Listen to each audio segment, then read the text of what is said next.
ആഹാ, എന്റെ ഉണ്ണിയപ്പം കിടന്ന് മൊരിയുന്നത് കണ്ടോ? ഇത് ഞാന് ജീവിതത്തിൽ ആദ്യമായിട്ട് ഉണ്ണിയപ്പം ഉണ്ടാക്കുകയാണ്. ഉണ്ടാക്കാഞ്ഞതിന്റെ കാരണം എന്നാ വെച്ചാല് എനിക്ക് ഉണ്ണിയപ്പച്ചട്ടി ഇല്ലായിരുന്നു. അപ്പൊ നാട്ടിൽ പോയിട്ട് വന്നപ്പോ ഞാൻ ഓർത്ത് മേടിച്ച സാധനമാണ് ഉണ്ണിയപ്പച്ചട്ടി.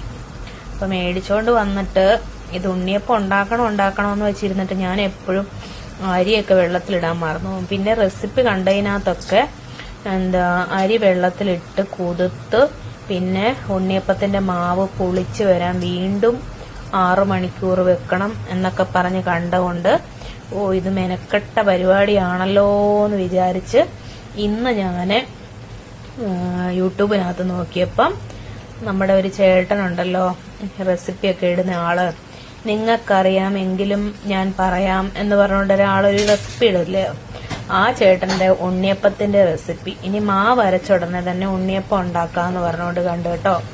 അപ്പൊ ഞാൻ അപ്പൊ തന്നെ അരിയെടുത്ത് കഴുകി കുതിരാനിട്ടു. 4 മണിക്കൂർ നമുക്ക് കുതിർത്തിട്ട് നമ്മള് അത് പൊടിച്ചെടുക്കണം. ബാക്കി ഞാൻ ഈ ഉണ്ണിയപ്പം ഇതിനകത്തുനിന്ന് കോരിയിട്ട് പറയാവേ, അല്ലെങ്കിൽ കരിഞ്ഞു പോകും. അപ്പൊ ഞാനത് കോരിയെടുത്തേ. അപ്പൊ ആ ചേട്ടൻ ഇങ്ങനെ പറഞ്ഞ് 4 മണിക്കൂർ അരി കുതിർത്തിട്ട് നമ്മള് പൊടിച്ചെടുക്കണം. ഒട്ടും വെള്ളമില്ലാതെ ഇതെടുക്കണം, അല്ല പൊടിച്ചെടുക്കണം. എന്നിട്ട് നമ്മൾ ശർക്കര ചൂടാക്കിയിട്ട് പാനിയാക്കണം. ശർക്കര കുറച്ച് വെള്ളം ഒഴിച്ച് പാനിയാക്കണം.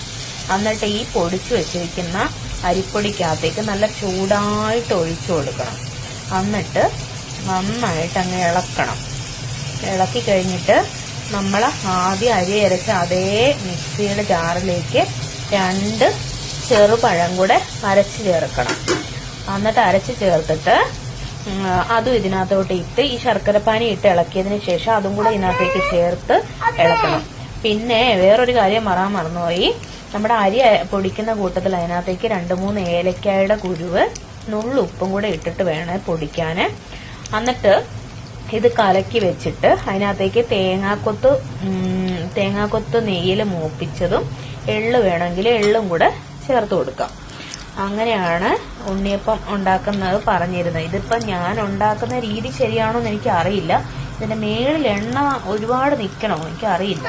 എന്തായാലും എന്റെ ഉണ്ണിയപ്പം ശരിയായിട്ട് വന്നിട്ടുണ്ട്. ഞാൻ കാണിച്ചു തരാമേ. ഇതിപ്പോ ഇവിടെ സൂര്യന്റെ വെട്ടം അടിക്കുന്നോണ്ടാണ് നല്ല അടിപൊളി ഉണ്ണിയപ്പമായിട്ട് വന്നിട്ടുണ്ട് കേട്ടോ. ചൂടുണ്ട് മോനെ.